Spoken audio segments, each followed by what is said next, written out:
A paz do Senhor Jesus esteja com cada um de vocês, meus irmãos e minhas irmãs. Boa noite. Abram comigo a palavra de Deus em Colossenses 3, versos de 5 a 11. Colossenses 3, versos de 5 a 11. Esta é a santa, autoritativa palavra do Senhor.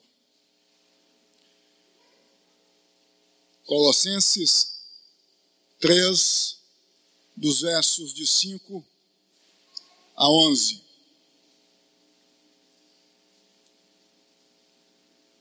Assim diz a santa palavra de Deus: fazei, pois, morrer a vossa natureza terrena, prostituição, impureza, paixão lasciva, desejo maligno e a avareza, que é idolatria.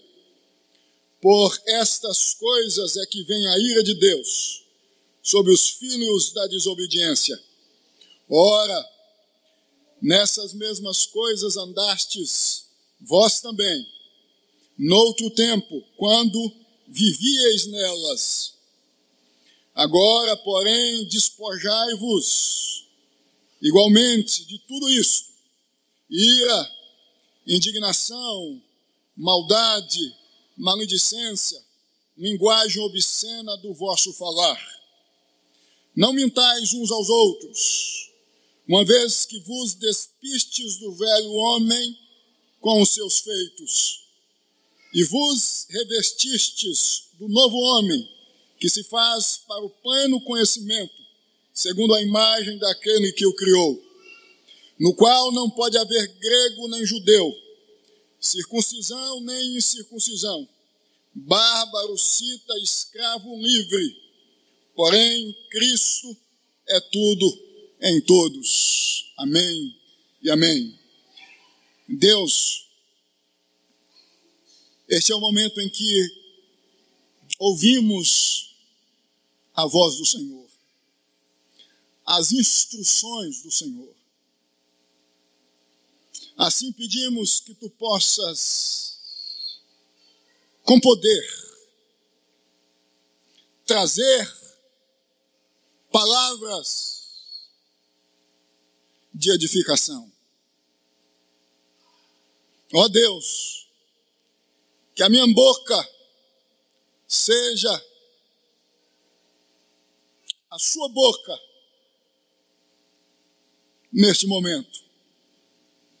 Assim que por meio de mim tu possas transmitir aos teus servos e servas o que tu desejas. E que assim seja, em o nome de Jesus, nosso Deus Redentor. Amém e amém. Meus irmãos e minhas irmãs, no domingo passado nós estudamos os versos de 1 a 4 de Colossenses 3. Hoje nós vamos estudar os versos de 5 a 11 do mesmo capítulo, isto é, do capítulo 3. O que lemos há pouco. Como vimos no domingo passado, os versos de 1 a 4 de Colossenses 3 ressaltam a união do salvo com Jesus. Assim podemos seguir o nosso estudo a partir do verso 5 até o verso 11, ressaltando que estes, ou seja, os versos de 5 a 11, explicitam os desdobramentos desta união de Jesus com o salvo no salvo. Ou seja, o que causa esta união de Jesus com o salvo no salvo? Quais as consequências naturais oriundas desta união? Quais as consequências que surgem automaticamente por causa desta união do salvo com Jesus no salvo? Os versos de 5 a 11 respondem-nos. Quais são estas consequências naturais, oriundas da união de Jesus com o salvo no salvo? Assim sendo, vejamos. A primeira consequência da união do salvo com Jesus no salvo, de acordo com o verso 5, é mortificar ou fazer morrer a natureza terrena. Se não, observem comigo a parte A do verso 5, quando o mesmo diz assim: fazei, pois, morrer a vossa natureza terrena. Antes de analisarmos o que esta sentença, isto é, fazei morrer a vossa natureza terrena, significa, penso que temos que resolver uma questão que surge entre o verso 3 e o verso 5. Que questão? A questão que envolve a afirmação porque morrestes, do verso 3, e a afirmação fazei, pois, morrer, do verso 5. Isto porque no verso 3 entende-se que o salvo já morreu. E no verso 5 entende-se que o salvo ainda necessita morrer. E aí talvez você esteja se perguntando, há um antagonismo aqui? Uma contradição aqui? A resposta é, obviamente que não. E por quê? Não há um antagonismo, uma contradição entre o que o verso 3 afirma e o verso 5 afirma. Porque há duas realidades distintas que passam a fazer parte do salvo. A realidade de justificados diante de Deus em Jesus, absolvidos, não mais passivos da condenação eterna, que é o que Paulo ensina no verso 3. E a realidade de justificados, nascidos de novo, ou transformados, ainda restritos à vida eterna, ou seja, mas ainda restritos à vida terrena, perdoe-me, isto é, as condições impostas por Deus à criação por ocasião da queda, é o que ensina Gênesis 3, ou seja, a genética oriunda da queda, isto é, a corporeidade oriunda do Adão caído, expulso do jardim do Éden. Corporeidade corrupta, corpo corrupto, natureza corrupta, é o que ensina 1 Coríntios, capítulo 15, versos de 45 a 49. Se não, observem comigo, 1 Coríntios, capítulo 15, versos de 45 a 49. 1 Coríntios, capítulo 15, versos de 45 a 49. Assim diz os versos. Pois assim está escrito, o primeiro homem, Adão, foi feito alma vivente. O último, Adão, porém, é espírito vivificante. Esse último aí é Jesus. Mas não é primeiro o espiritual, e sim o natural. Depois o espiritual. O primeiro homem formado da terra é terreno. O segundo homem é do céu. Como foi o primeiro homem, o terreno, tais são também os demais homens terrenos. E como é o homem celestial, tais também os celestiais. E assim como trouxemos a imagem do que é terreno, devemos trazer também a imagem do celestial. Em síntese, aqui o apóstolo Paulo está ensinando que o corpo que temos hoje, que habitamos hoje, terreno, é corrupto. Terreno aí significa corrupto, corruptível. Espiritual significa incorruptível, não corruptível. O ensino aqui, portanto, é o seguinte: quando Jesus voltar, os corpos hoje corruptíveis dos salvos tornar-se-ão incorruptíveis. Assim, o que nós podemos entender é que o verso 5 de Colossenses 3 ressalta a condição do salvo ainda aqui nesta terra, habitando um corpo terreno, corruptível. Enquanto o verso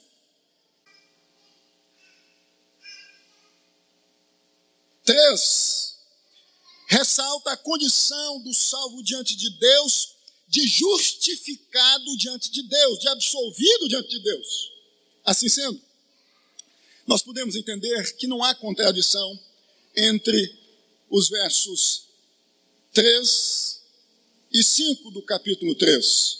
Porque um afirma, no caso o verso 3, a condição do salvo diante de Deus em Jesus, de absolvido no tribunal de Deus, de justificado por Deus, de em Cristo salvo, enquanto o verso 5 ensina a condição deste salvo, absolvido no tribunal de Deus, ainda é restrito a esta natureza terrena, a esta fisicalidade terrena corrupta, ou seja, a esta corporeidade corrupta terrena.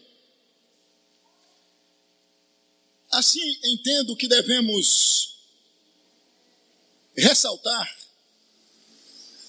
os 3 momentos que envolvem a salvação. Não sei se vocês sabem que, no que diz respeito à salvação, existem 3 momentos que eu passo a apresentar a vocês. Primeiro momento da salvação é o momento da justificação, que é a salvação da culpa do pecado. O segundo momento da salvação é o momento da santificação, que é a salvação do domínio do pecado. Terceiro momento da salvação é o momento da salvação da presença do pecado. Nós estamos no segundo momento da salvação. Portanto, já fomos justificados, isto é, salvos da culpa do pecado. É o ensino de Paulo no verso 13 de Colossenses 3. Estamos sendo salvos do domínio do pecado. É o ensino de Paulo no verso 5 de Colossenses 3. E vamos ainda ser salvos da presença do pecado, que é o último momento da salvação, que há de acontecer quando Jesus voltar, resgatando a sua propriedade, como afirma o apóstolo Paulo quando mesmo escreveu aos Efésios, no capítulo 1, verso 14. Portanto, a questão que envolve as afirmações do verso 13 e 5 no tocante ao salvo, porque morrestes, verso 3, e fazei, pois, morrer, verso 5, deve ser resolvida a partir do entendimento que existem 3 momentos no que tange a salvação. Como disse, da justificação, da salvação da culpa do pecado, da santificação progressiva, como disse, da salvação do domínio do pecado e da glorificação, da salvação da presença do pecado. Assim, sendo em síntese, podemos dizer que Paulo, no verso 13, ensina que o salvo justificado está diante de Deus e habilitado foi por Deus a desenvolver uma vida de santidade compatível com o que recebeu de Deus, a nova natureza, e referenda isso no verso 5. Vocês estão habilitados por Deus, a partir do momento que vocês foram por Deus unidos a Cristo, perdoados, portanto, a responderem positivamente ao chamado do santo e bendito Evangelho.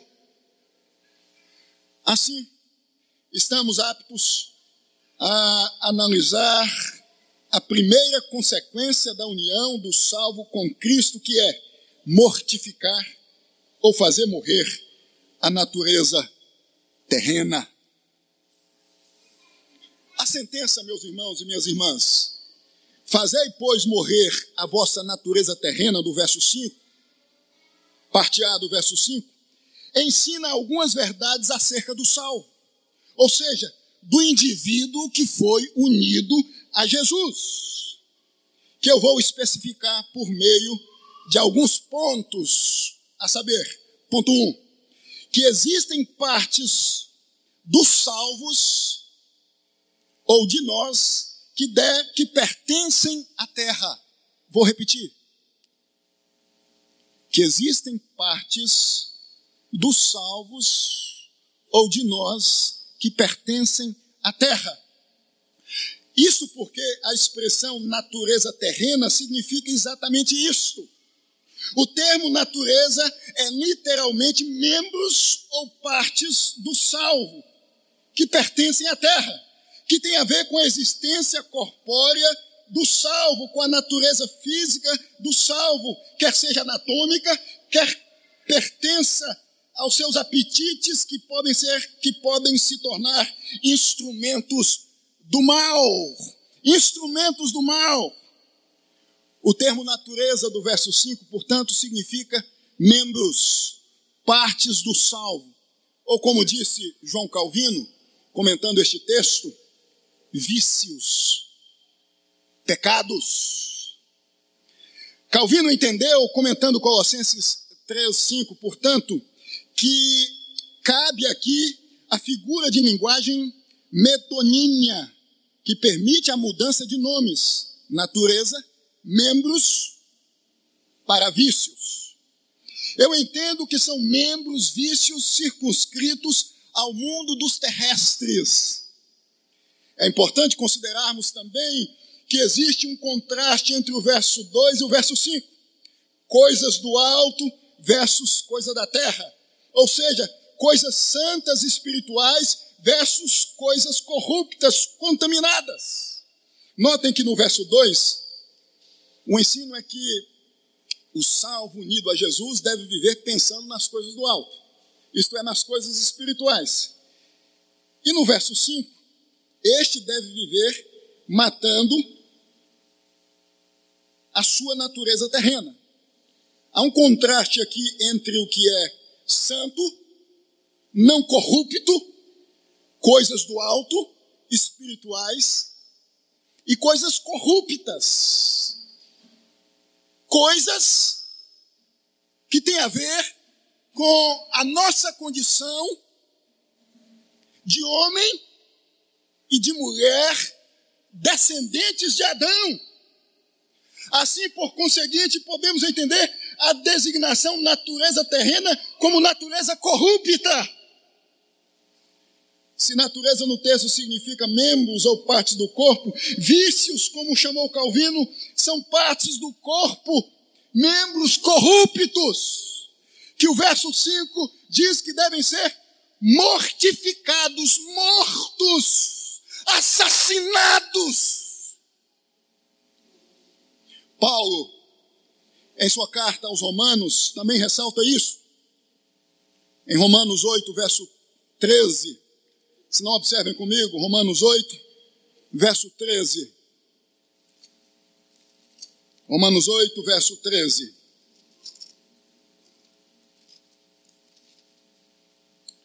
Vejam aí o que o apóstolo Paulo diz. Porque se viverdes segundo a carne, caminhais para a morte. Mas se pelo Espírito mortificardes os feitos do corpo, certamente vivereis. Os membros ou partes de nós que devem ser mortos são chamados aqui, isto é, em Romanos 8, 13, de feitos do corpo. São os vícios, ou seja, as partes corruptas em nós que devem ser mortas, assassinadas. Assim, meu irmão e minha irmã, existem partes de nós que têm a ver com o que é corrupto, com o que é pecaminoso, que devem ser mortas, assassinadas. São os feitos do corpo, são os vícios do corpo, são os membros do corpo. A pergunta que nós temos que fazer, depois de termos entendido isso, é a seguinte: quais são estas partes corruptas? Quais são estes feitos do corpo corruptos, que são pecados, vícios, que devem ser mortificados em nós? Os versos 5, parte A, verso 8 e 9, parte A, dizem quais são. Vejamos os vícios, os feitos do corpo, as partes do corpo corruptas, que devem ser mortificadas em nós, de acordo com o verso 5, que tem a ver com pecados morais e sociais. O primeiro vício, o primeiro feito do corpo que deve ser mortificado em nós, de acordo com o verso 5, é a prostituição. É o que diz aí o verso 5. Sou parte A. É a prostituição. Se não observem, fazei, pois, morrer a vossa natureza terrena, que são os membros do corpo, que são as partes do corpo, que são os vícios do corpo, corruptos. Prostituição. Em grego, esta palavra é porneia, que possui muitos significados no Novo Testamento, desde as relações extraconjugais até os casamentos contraídos entre parceiros que estão dentro dos graus ilícitos de parentescos, ou de parentesco, irmãos com irmãos. Então tem a ver com tudo que é sexualmente repudiável. Segundo vício, que o salvo tem que mortificar, é a impureza. É a sequência aí do verso 5. Fazei, pois, morrer a vossa natureza terrena, prostituição, impureza. A palavra impureza aqui no grego é akatarsia, que significa contaminação moral. É o que é imoral, tudo que a palavra de Deus vê como imoral, coisa revoltante e miserável, perversão sexual. Mais um vício, mais uma paixão, ou um feito do corpo que deve ser matada em nós, isto é, nos salvos. De acordo com o verso 5, paixão lasciva. Fazei, pois, morrer a vossa natureza terrena, prostituição, impureza, paixão lasciva, que tem a ver com os excessos sexuais, as perversões sexuais.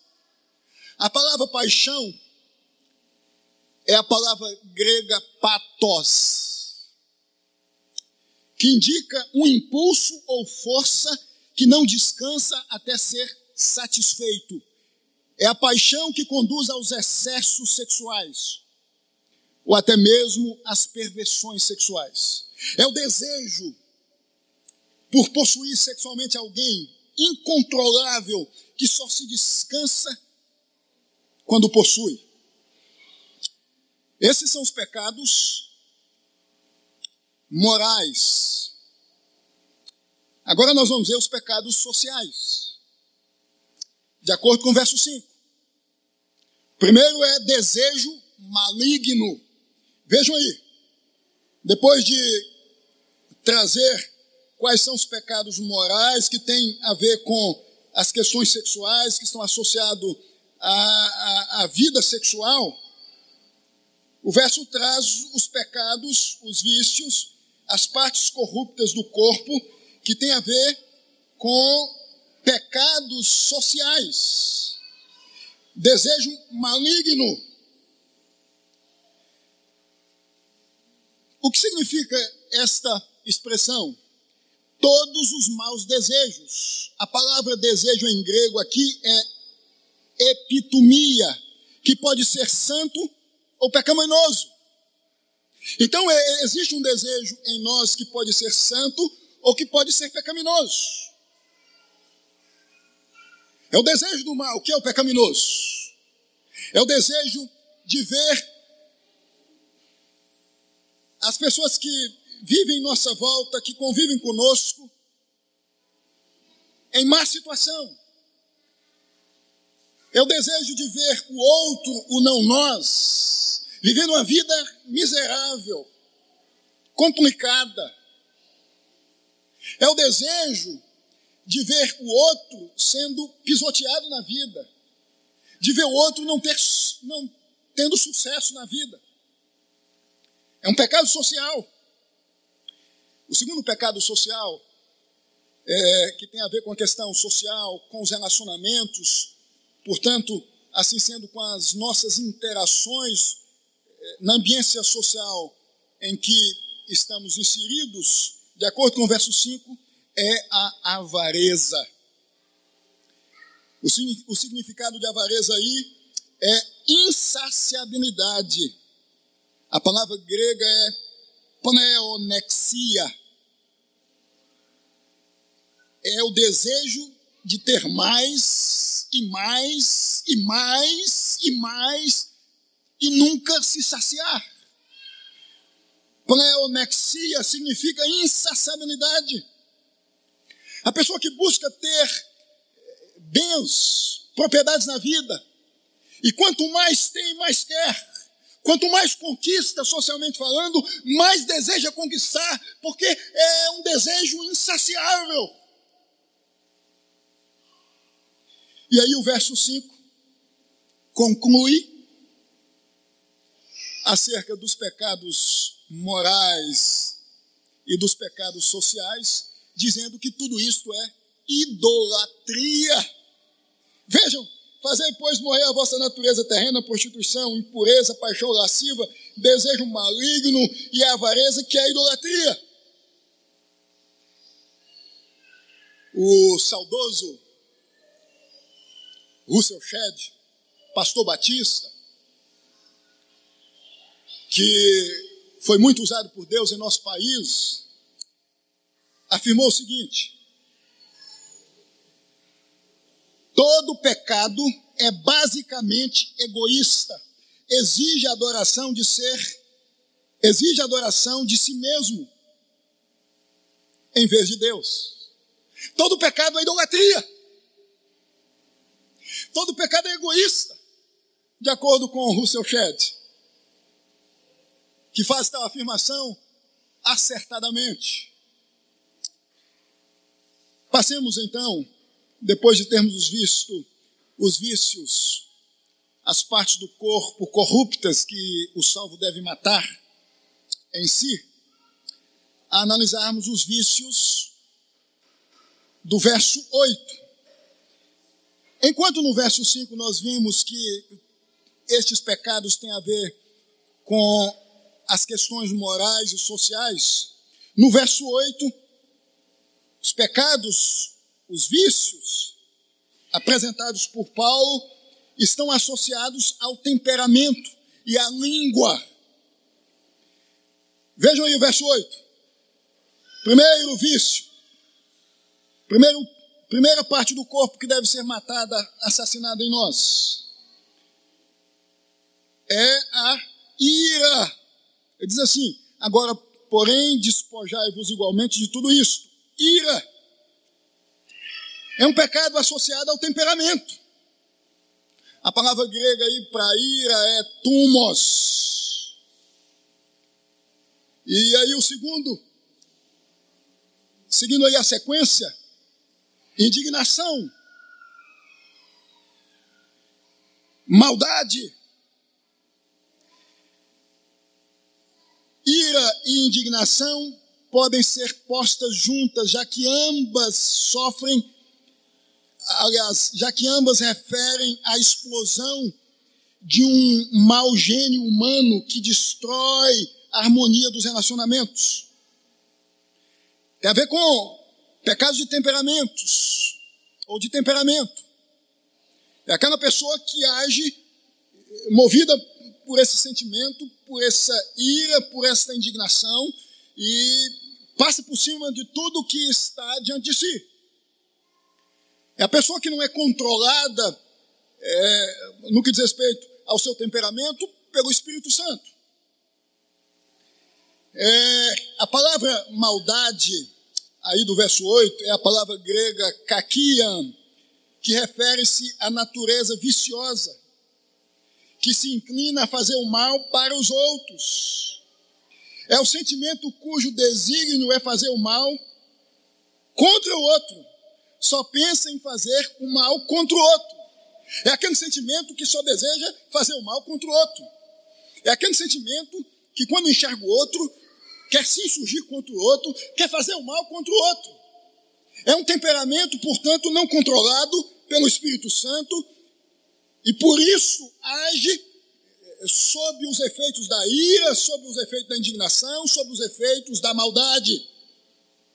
Esses são os pecados, os vícios do corpo, que devem ser mortos por nós, isto é, por todos os salvos,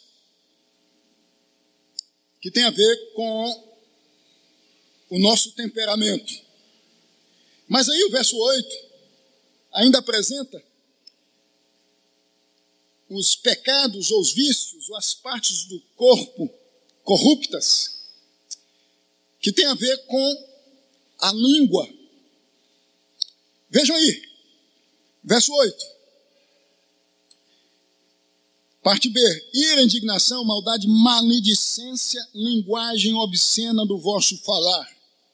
Maledicência significa blasfêmia, linguagem maldizente ou maledicente. Indica a tentativa de desonrar outra pessoa, difamar outra pessoa. É o pecado que visa desonrar outra pessoa, tecendo comentários sofísticos, enganosos, falsos, contra outra pessoa. É a maledicência, é a blasfêmia, a linguagem maledicente, a tentativa de desonrar, de difamar a imagem do outro. Linguagem obscena, aí do verso 8, significa ofensiva, abusiva, torpe, palavrões, xingamentos, palavras que ofendem, palavras que machucam, palavras que ferem. É a boca não controlada pelo Espírito Santo. É a boca não conduzida pelo Espírito Santo. Daí, não sendo controlada pelo Espírito Santo, vai sair da mesma palavras obscenas, ofensivas, abusivas, torpes. É o que nós chamamos de boca porca. E por fim, o vício do verso 9, que é a mentira. Se não, observem o que diz aí o verso 9. Não mintais uns aos outros.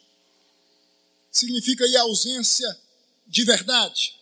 Estes membros, vícios, do verso 5, do verso 8 e do verso 9, devem ser resistidos, mortificados, matados, assassinados em nós. Neste quesito podemos nos tornar homicidas dos feitos do corpo, dos vícios oriundos da corporeidade terrena. Corpo que habitamos hoje é terreno, meus irmãos. E terreno é sinônimo de corrupto. Então, quando isto desejar tomar conta de nós, a recomendação aqui, em sendo-nos salvos, em tendo-nos a capacidade de resistir tais vícios, é resistir, é matar, é dizer: não nasça, não surja, não me domine.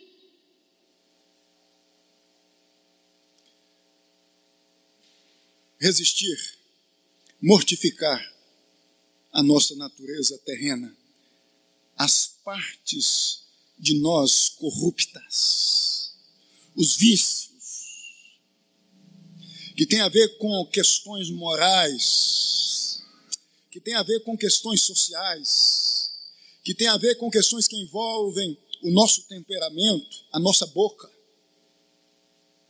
Tudo que é mal, que envolve estas coisas deve ser matado, assassinado, vencido, resistido. Quando você tiver o desejo de possuir outra pessoa sexualmente que não seja o seu cônjuge, não faça, resista, mate. Quando você tiver o desejo de difamar alguém que convive com você, ou que não convive com você, que você nem conhece, resista, mate esse desejo. Quando você estiver sendo dominado pelo sentimento, pelo desejo de acabar com a imagem de alguém, de desonrar alguém, difamando tecendo comentários fictícios, muitas vezes, contra este alguém, resista, vença. Isto faz parte da sua natureza terrena, corrupta, viciada, oriunda da genética adâmica.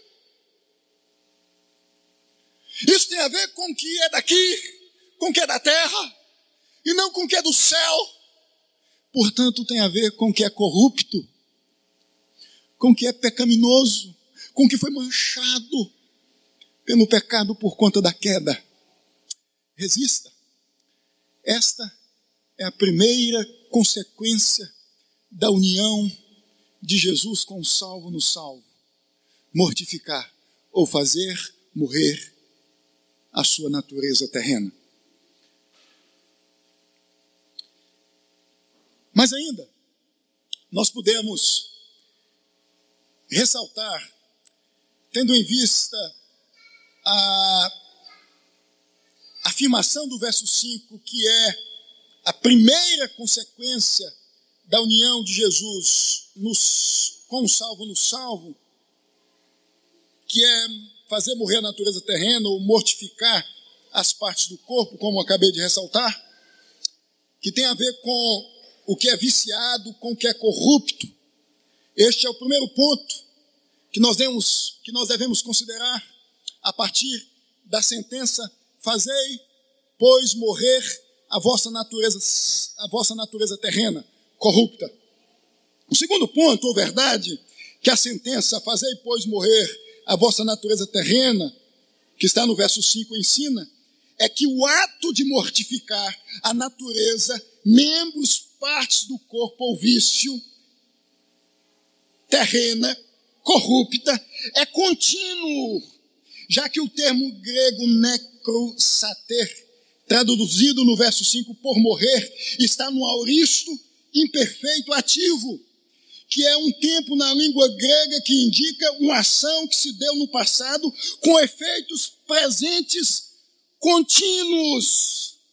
A ação no passado tem a ver com o momento da conversão, com o encontro com Cristo, com o momento em que Deus nos une a Cristo. A conversão foi uma ação de Deus no salvo perfeita, habilitando o salvo a viver ativamente, resistindo à sua condição ainda de restrito à natureza terrena. Paulo, em Romanos, de 6 a 8, ensina exatamente isto. Antes da conversão, não podíamos resistir à natureza terrena. Diz o verso 7. No ato da conversão, fomos habilitados por Deus a resistirmos à natureza terrena. É o que ensina o verso 5. Notem que no verso 7, o ensino é que antes da conversão, antes de nos encontrarmos com Jesus, de sermos salvos, não podíamos matar essas partes corruptas, esses vícios, como chamou Calvino, que fazem parte dos salvos de nós. Mas de acordo com o verso 7, de acordo com o verso, 5, Nós fomos habilitados por Deus no momento da conversão, no momento em que Deus nos declarou justos, absolvidos, santos, por meio de Jesus diante de si, a matarmos estes vícios que estão aí no verso 5, 8 e 9. John Gell, um pastor batista reformado que viveu de 1697 a 1771, britânico, assim sendo que viveu no Reino Unido, que foi pastor por 51 anos na igreja que ficou conhecida anos depois no mundo como Tabernáculo Metropolitano, por ocasião do pastoreio do afamado pastor, também batista, Spurgeon, acerca da condição de alguém depois da conversão, ressaltou: nós fomos habilitados, capacitados por Deus quando fomos regenerados a resistirmos ao pecado, a termos uma vida santa, diz John Gell, porque a graça de Deus foi infundida em nós, na alma do pecador. Graça porque vem de Deus essa habilidade de resistirmos às partes corruptas em nós, oriundas desta natureza adâmica, corrupta. Isso significa que o pecador é capaz de resistir ao pecado, ou seja, de mortificar os feitos do corpo, os vícios do corpo. Volto a considerar que morrer aí denota uma ação contínua. O ato de matar, de assassinar estas partes corruptas, no verso 5 denota uma ação contínua, constante. Enquanto aqui vivemos, nós temos que resistir, que matar, que assassinar os feitos do corpo que fazem parte, infelizmente, ainda de nós. John Owen, o príncipe dos puritanos, que viveu no século 17, escreveu sobre a mortificação do pecado, apresentando 9 orientações no que tange à mortificação. A síntese das 9 orientações de John Owen sobre a mortificação do pecado é, abre aspas, mortifique o pecado. Seja esta a sua obrigação diária. Cumpra enquanto viver. Não deixe de realizá-la nenhum dia sequer. Mate continuamente o pecado, ou o pecado matará você continuamente. Fecha aspas. O pecado é terrível e deve ser resistido, morto em nós por nós.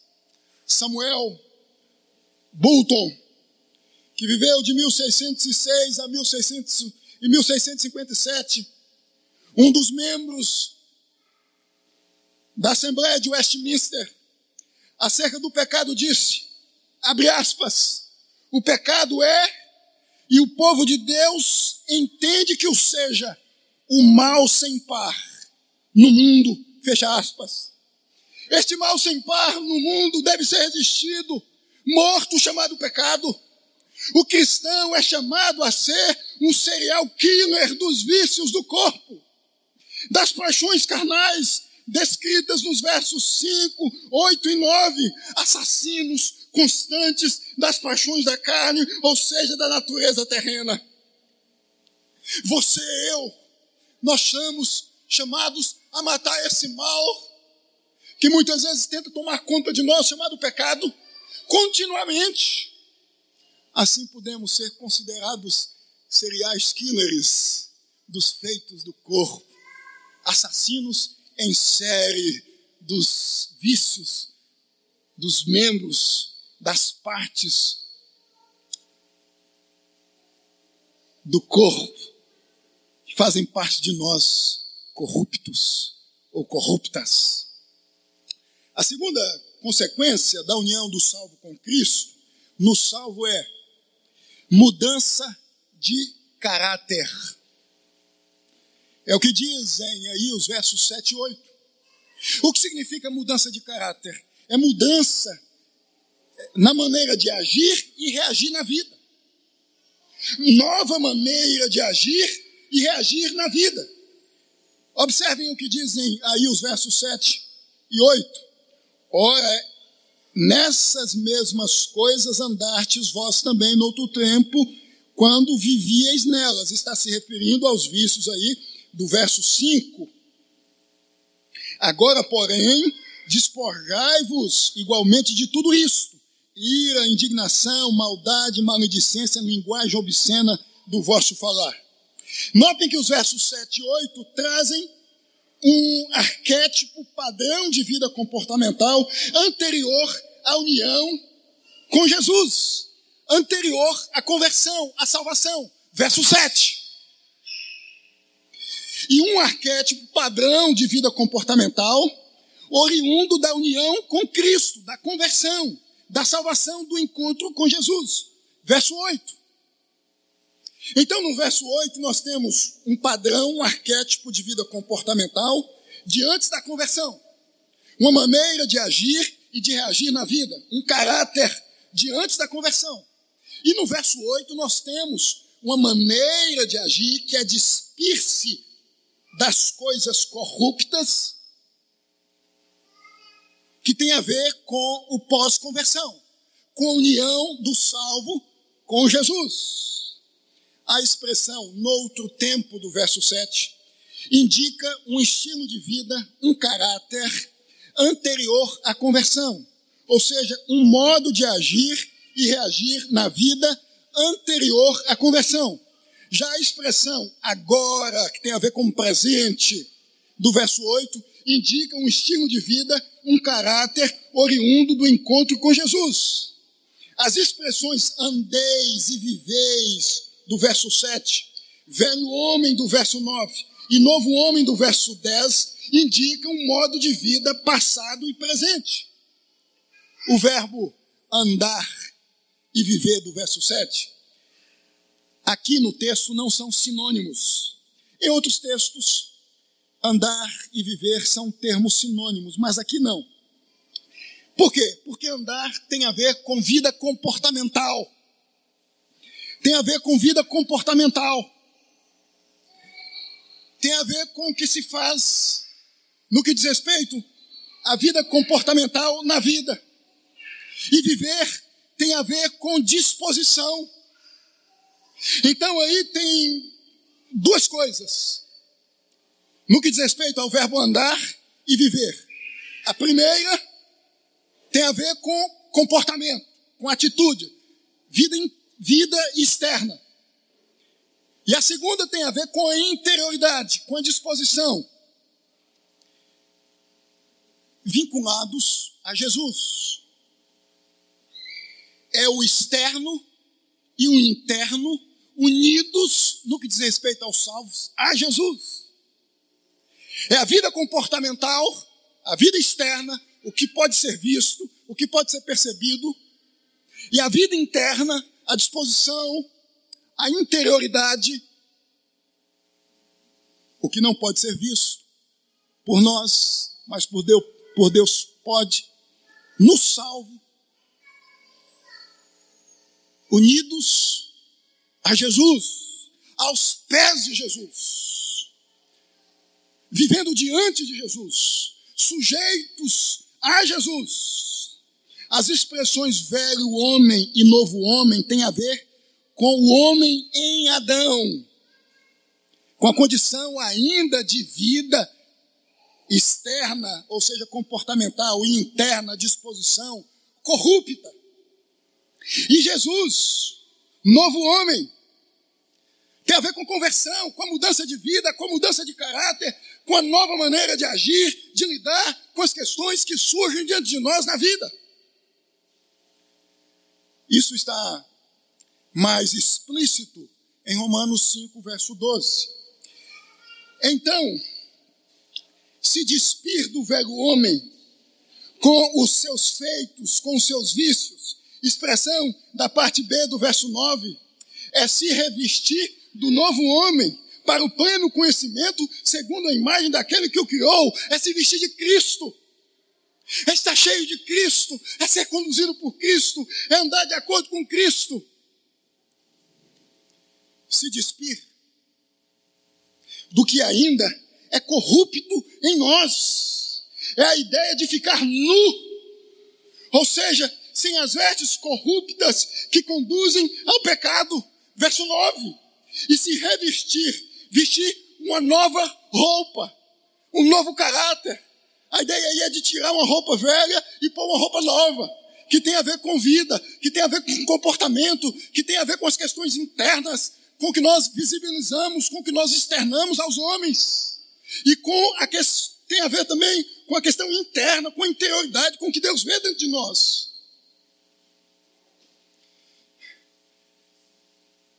Então, é se vestir do novo homem, isto é, da nova vida recebida por meio de Jesus.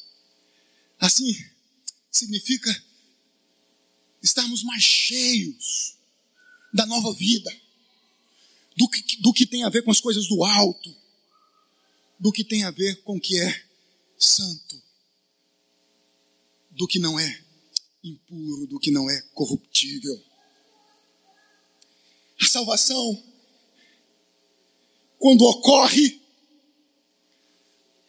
em alguém, automaticamente proporciona isto, este despimento, este despojamento, este tornar-se nu do que é corrupto, do que é pecado, do que é vício, do que é parte corrupta. Prostituição, paixão incontrolável no que diz respeito às questões que envolvem a sexualidade, maledicência, difamação do outro, boca suja. Isso fica. O salvo se despede de tais coisas, arranca essa roupa suja, joga no mais profundo abismo e se veste do que é novo, que tem a ver com o que Cristo é, com o que o Senhor Jesus é. O verbo resististes, do verso 10, está no particípio presente, significando que somos constantemente renovados. É uma ação contínua, progressiva.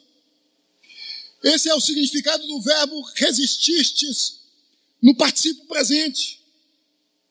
A pergunta, então, que nós devemos fazer a partir disto é: mas como se processa essa renovação? De acordo com o verso 10, primeiro, por meio do conhecimento pessoal e interno com Jesus. Como disse o pastor Hernandes Dias Lopes, comentando esse texto, não se trata do conhecimento esotérico dos gnósticos. Não se trata apenas de um conhecimento teórico, mas de um conhecimento pessoal e íntimo com Cristo, com Jesus. Não é apenas conhecer sobre Jesus, mas conhecer a Jesus. É o que diz aí o verso 10, que nós podemos ser renovados a partir deste conhecimento, deste relacionamento íntimo com Jesus. É andar com Jesus, é estar com Jesus, é viver Jesus, é estar cheio de Jesus. Não é saber sobre Jesus, é conhecer a Jesus. E vos revestiste do novo homem que se refaz para o pleno conhecimento. Conhecimento do que Jesus é. É estar envolto por Jesus, é viver intimamente, conhecendo a Jesus. Não tem a ver com a cabeça, tem a ver com o coração, tem a ver com a vida, tem a ver com a atitude, sendo evidenciado que Jesus faz parte da nossa vida. Mas ainda de acordo com o verso 10, essa renovação se processa pela transformação à imagem de Cristo. A ideia é da imagem e semelhança de Deus ofuscada por causa da queda. De Adão em Cristo restaurada. Vocês sabem que quando Adão cai, a imagem e semelhança de Deus no homem, imagem e semelhança, lá em Gênesis 1, são termos sinônimos, é ofuscada, não é perdida, é deturpada. Por isso que os descendentes de Adão, os que estão em Adão, não conseguem amar perfeitamente, não conseguem ser misericordiosos de maneira perfeita, justos perfeitamente, porque a imagem e semelhança de Deus, que tem a ver com a comunicação dos atributos comunicados de Deus ao homem, ofuscada foi com o ato da queda. O que Paulo está dizendo aí no versículo 10, que essa renovação, que esse despojamento, que esse se despir, que esse se tornar nu dos vícios, do que é pecado, do que é corrupto, tem a ver com conhecer mais de Jesus, estar mais íntimo com Jesus, e com esta restauração desta imagem ofuscada a partir da queda no homem e em nós, quando fomos unidos a Jesus, ou seja, a partir desse encontro com Jesus, fomos habilitados, capacitados a responder ao chamado do Evangelho e a resistir, mortificando, por conseguinte, o pecado, matando o pecado, assassinando o pecado. Assim, meus irmãos, a segunda consequência da união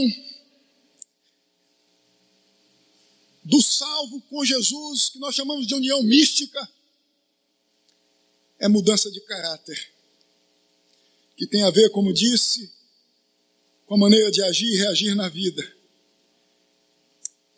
Este encontro com Jesus causa no salvo um despojamento. Isso tem a ver com se despir, com se desfazer. Isso é contínuo. É contínuo. A gente o tempo todo, enquanto aqui estivermos circunscritos a essa condição natural, corrupta, pecaminosa, que nos envolve, tem que resistir, matar o que é pecado, o que é corrupto, que tenta tomar conta de nós. A terceira e última, de acordo com o texto, consequência da união de Jesus com o salvo no salvo é o entendimento que Cristo é tudo em todos. É o que diz o verso 11, se não observem. No qual não pode haver grego nem judeu, circuncisão nem incircuncisão, bárbaro, cita, escravo, livre, porém Cristo é tudo em todos. Ou seja, de que não há maior e nem menor entre os que estão em Cristo, entre os salvos. É o rompimento com as barreiras raciais, verso 11, parte A. Assim, em Cristo não há grego nem judeu, não há divisão por causa das questões raciais, não há escarpas, barreiras por causa das questões raciais entre os que estão em Cristo, porque em Cristo todos são um, sejam judeus ou não judeus, todos em Cristo são um, se tornam um, não há menor e nem maior, porque todos passam a ser um. É comer na mesma mesa com quem estabelecia guerra conosco, disputas conosco, é unir os que vivem desunidos por causa das questões raciais. Ainda também é o rompimento com as barreiras religiosas, já que em Cristo não há circunciso e incircunciso, circuncisão e incircuncisão.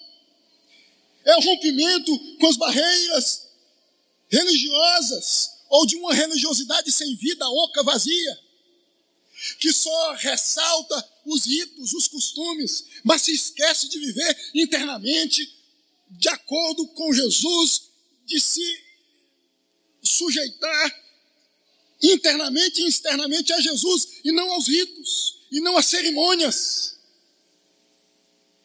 é não se prender aos costumes ou aos usos e costumes oriundos de um sistema religioso.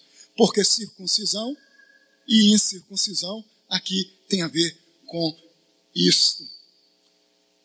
O texto está dizendo que em Cristo todos somos um. Não há divisão racial, étnica, e não há divisões, barreiras por causa das questões religiosas. Isto não entra na pauta da vida de quem está unido a Jesus. Porque o mais importante é se dedicar a Jesus, é viver em prol de Jesus, é olhar unicamente para Cristo e entregar-se a Cristo e viver dedicando-se a Cristo. É o rompimento também com as barreiras culturais, escravistas, ufanistas, já que em Cristo não há cita, bárbaro, nem escravo. Com as diferenças oriundas de uma estabilidade econômica por parte de quem tem uma vida economicamente falando estável, que deseja submeter o outro por causa disto a uma condição de escravismo social. Em Cristo, estas coisas deixam de ser, porque os que estão em Cristo, renovados, já estão aptos a vencer todo sentimento que chama a tratar o outro como se o outro fosse um objeto sem ter um mínimo de consideração no que diz respeito ao trato social. Em Cristo não há isso.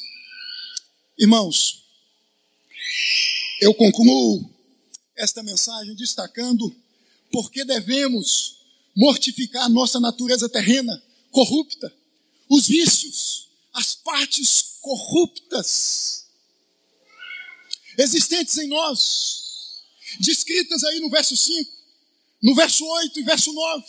Por que nós temos que mortificar? Por que nós temos que resistir a tais coisas? De acordo com o verso 6, porque estas coisas é que suscitam, é que chamam a ira de Deus. A ira de Deus vem contra quem vive de acordo com este modo de vida comportamental, com quem anda vivendo assim. Vejam, se não é isto o que diz o verso 6. Por estas coisas é que vem a ira de Deus. Por quais coisas? As descritas no verso 5. Quem vive na prostituição, na impureza, na paixão lasciva, no desejo do mal, na insaciabilidade, por ter as coisas cada vez mais, na indignação, na ira, na maldade, na maledicência, na linguagem obscena do vosso falar, mentindo o tempo todo, está atraindo sobre si a ira de Deus, a raiva, a indignação de Deus e não o amor de Deus. Deus está vendo tudo, porque Deus enxerga o externo e o interno, o oculto e o público, o secreto e o público. Deus vê tudo, Deus enxerga tudo. Então quem está vivendo assim está atraindo sobre si a ira, a indignação do santo e justo Deus, e não o amor. É com muito temor que eu digo a vocês isto, que eu trago a vocês esta mensagem.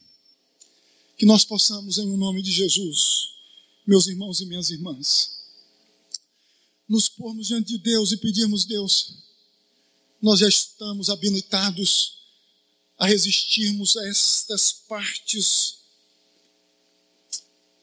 de nós corruptas. Desperta-nos, Senhor, porque não desejamos ser alvos da ira do Senhor, mas do amor do Senhor, do cuidado do Senhor. Desperta-nos, Senhor, mais e mais, já que é contínuo, já que é constante, a vivermos assim. Eu convido você, meu irmão, minha irmã, a se colocar de pé. E junto nós vamos pedir isto a Deus. Esta capacidade que já temos sendo despertada todos os dias, com o propósito de fazer com que nós tenhamos condições cada vez mais, a partir do que já temos, isto é, o que nos foi dado por Deus a partir da conversão, a resistirmos o pecado. Deus amado, Deus santo, eis-nos aqui diante do Senhor. Tu sabes o quanto necessitamos do Senhor. Estamos na condição ainda de descendentes de Adão, de corruptos. Há partes em nós corruptas, vícios dos mais variados possíveis, que tentam de quando em vez se insurgir, ou seja, dominar-nos, que precisam ser mortos, assassinados. Ó Deus, então, o Senhor já nos capacitou. Só nos faça ser despertados a partir do que já temos, a nos tornarmos cada vez mais nus, despidos, despojados destas vestes corruptas, pecaminosas. Não queremos, Deus, de modo nenhum, entristecer o Senhor, causar indignação no Senhor. Pelo contrário, em Cristo desejamos exaltar-te, glorificar-te. Que assim seja, meu Pai, em nome de Jesus, nosso bendito e amado Deus Redentor. Amém e amém.